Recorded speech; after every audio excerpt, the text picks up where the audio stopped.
Blessings to each and everyone. Thanks for coming back to my channel. I want to say thanks to each and everyone who have subscribed to my channel. You guys have bring me to 6K subscriber. I just want to thank you all. Really do appreciate it. Now, I have a video for everyone. Once you're a green card holder or you're intending on getting a green card, this video is for you. This is a very important video. So all green card holders, please just listen to this video.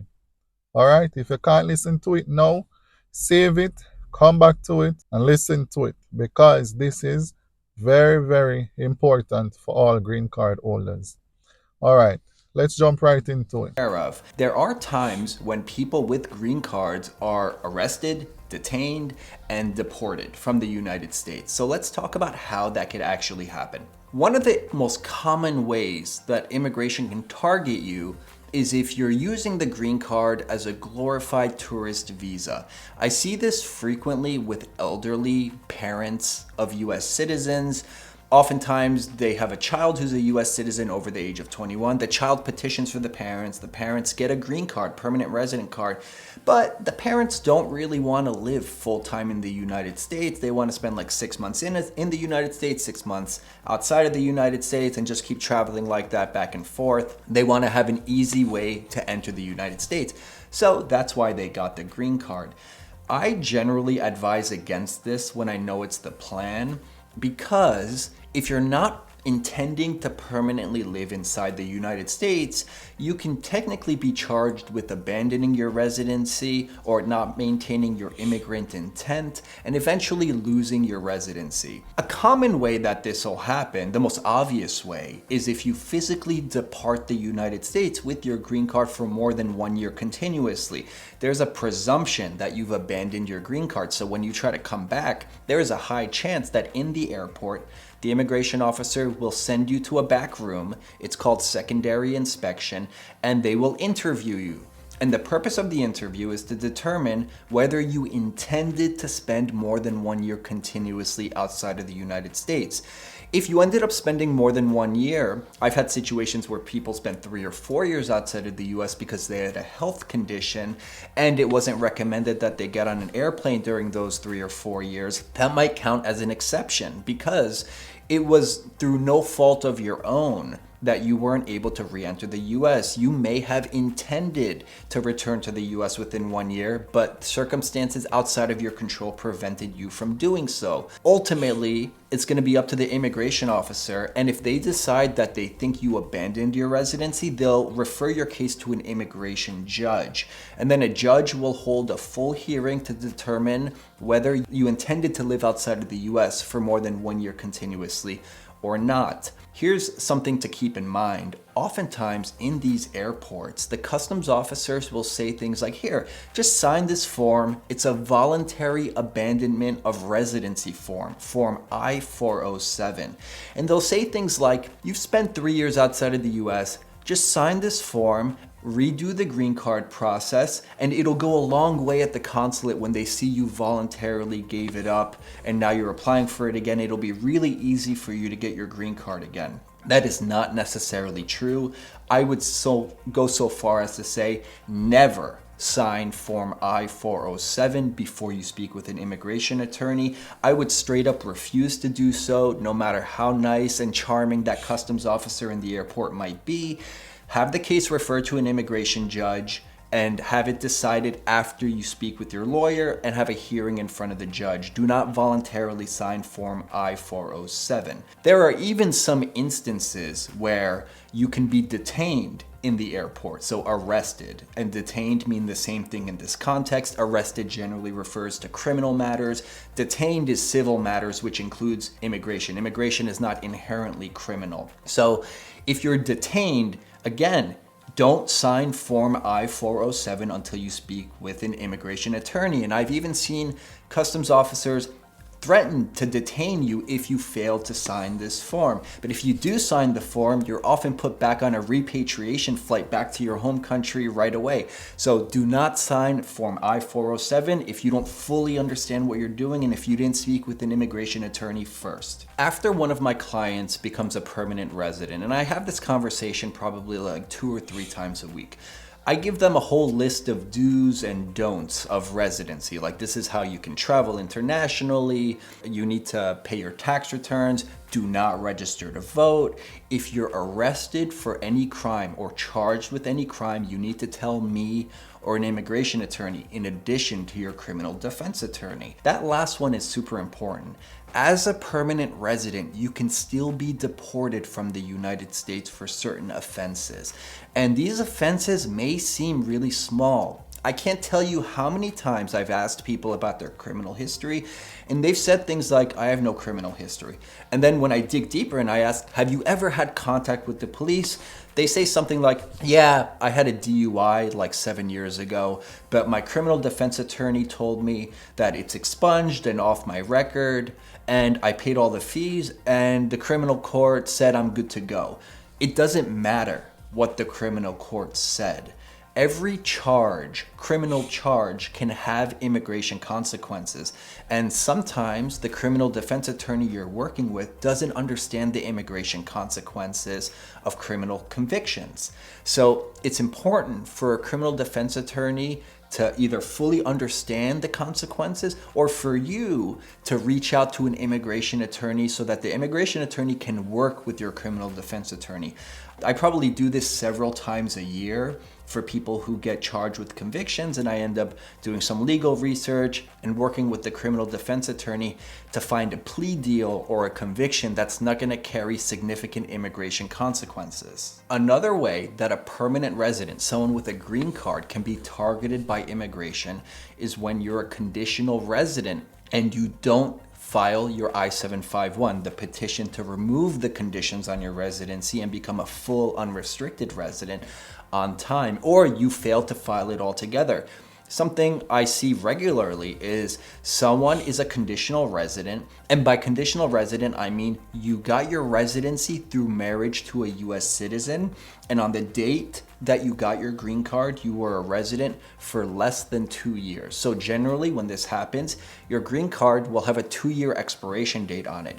Before it expires, within 90 days of it expiring, you're supposed to file a form to remove the conditions on your residency, along with updated evidence of your marriage to show the government that this wasn't a fake marriage. So sometimes people just straight up don't file the form. They forget about it as soon as they become a permanent resident, even though USCIS usually sends you a reminder notice in the mail, or they accidentally file Form I-90 to renew their green card. Can't tell you how many times people with a 2-year green card have come up to me and said, I need to renew my green card. And I'm thinking, oh, we just need to file Form I-90 to renew the green card. And after I go through it with them, I realize they are a conditional resident. When they're saying renew green card, what they actually mean is remove the conditions so that they could get a 10-year unrestricted green card. If you don't apply to remove your conditions on time, you can actually lose your residency status and end up in deportation proceedings. And if you're subject to removal proceedings, you're subject to detention. And it's all going to come down to what are the government policies around detaining this class of immigrant. It's going to depend who the president is.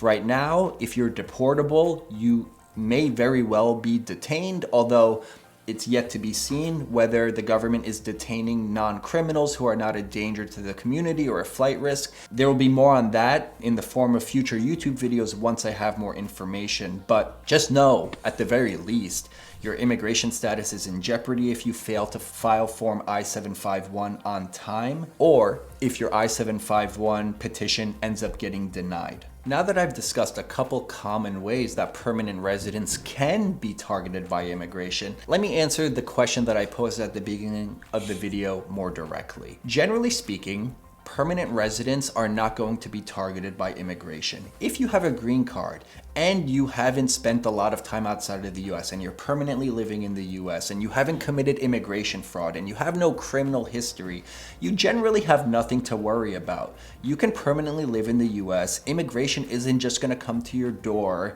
if you have no immigration violations. And worst case scenario, if you have no criminal convictions, you'll receive a notice to appear in immigration court where you'll have an opportunity to present yourself, see the government's evidence showing you're deportable, and defend yourself. This could be a several-year process. It's very rare for a permanent resident with no criminal history to just get detained by immigration. I tell all my clients not to worry about that if I know that they have no criminal history. If you have convictions and they're serious, then that's a different story. In that case, you should immediately speak with an immigration attorney so that you can create a plan A and a plan B just in case you are contacted by immigration. But for the most part, if you have a green card, stop freaking out. Trump isn't going to deport you. So, there. Alright, now let's hear all what you have to say. As for all the green card holders, please to take all of these things in consideration and don't get panic of all the things that you hear people are saying pertaining to green card holders. Once you know you are on the right track, then everything will be fine. And for a person who have green card, once you know when your filing were going through, you know there was a condition on your filing. Just make sure you remove that condition so your green card can be without a condition. Next thing to all of this with all persons, you know you have your immigration lawyer and you know you are doing all what you're supposed to do. Please be honest with your immigration lawyer. Tell them the truth about everything and make sure you go back in mind, think of anything, any run-in you have with the police, any problem you know you had with the police, any form of charges, any form of records, make sure you disclose it to the immigration lawyer. Once you tell them the truth, they will know what to do and how to put your case together. If you lie to them, they are just going to do what you told them. And if it come back and your green card was being denied, then you know the fault is on you. The immigration lawyer, they are there for you. So you have to tell them the truth about everything. And as he stated, you won't just be deported if you have a green card, only on certain conditions. So if you know you have a green card and you commit a crime, there is a possibility if you run into the immigration lawyers, and if you ever don't run into them at this point in time, whenever time your green card should become expire, and either you're gonna renewing it or you're gonna apply for your citizenship with this new administration, everything is going to check. And once them see it come up, then you know you have a problem. With such problem, then you can also face deportation at that time. Right? So keep it real with your lawyer so they can do the right thing. For people with condition on their green card, when you get a green card, like now they give you a 2 years green card and you have that condition on it. After your 2 years, or after, because normally they give you like 2 years, sometimes they give you another 2 years before they give you the 10 year, because they want to ensure your marriage is real. So that is why they give you less time. And I want you all to bear in mind, if you do business wedding, a lot of people would be getting through with it, but like now things have changed. They come to your house and they make checks with your neighbors. They make checks with the place that you say you worked. They go there, they stake out to see if you're going to work, if you're leaving work. The address that you give that you say you are living, they come there and they look to see if you live there. You may not see them, but they are there. But if you are very observant of your surrounding and where you live, you will notice a certain type of vehicle were on your avenue or close by your gate for some time now. They do make their checks. Believe me, they do make their checks to ensure that you live there. Because there are people who give an address to say, this is where I'm living, this is where I'm working. And when they go to apply for their citizenship, they get turned down. Why? Because when they showed up at her home where she's living, check with the neighbors. They have never seen her before. Go to her workplace. There's no one there by such name. But before they go and ask question, they are there to look to see if they see you before they go inside and check. So don't think you're gonna just get off with it. They make their checks and they look to see just to ensure the marriage is real. So just be careful in everything what you are doing. And when you're in a relationship, like you're married, if you have kids, then you know that will be nice. But when you don't have kids, they're gonna check you out thoroughly.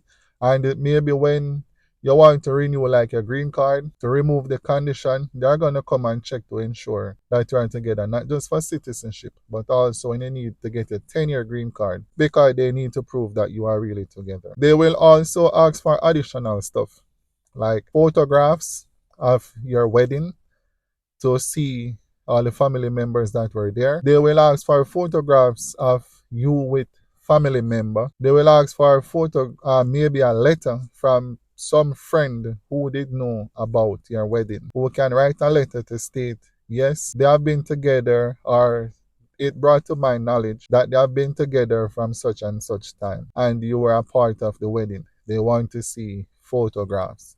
They want to see family photographs. They want to see vacation photographs. The more photographs you have to present to them, it will be much better for you. So whenever time you know you're with your spouse and you go out, there's a lot of people who say they don't like to take pictures, but it do come in handy and it do come in very important.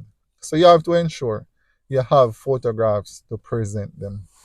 And with all of who have a criminal record, once your green card to you want to remove the condition, or you need to get the 10-year, or you need to go get your citizenship, all of those things is going to come up. And even like now, there is this thing going around where people are saying you travel through the airport, they are giving you, like the green card holders, they are giving them a form, the high 407, for them to sign it. And as you hear in the video, they will also threaten you to sign it. But be reminded that you are a permanent resident of this country.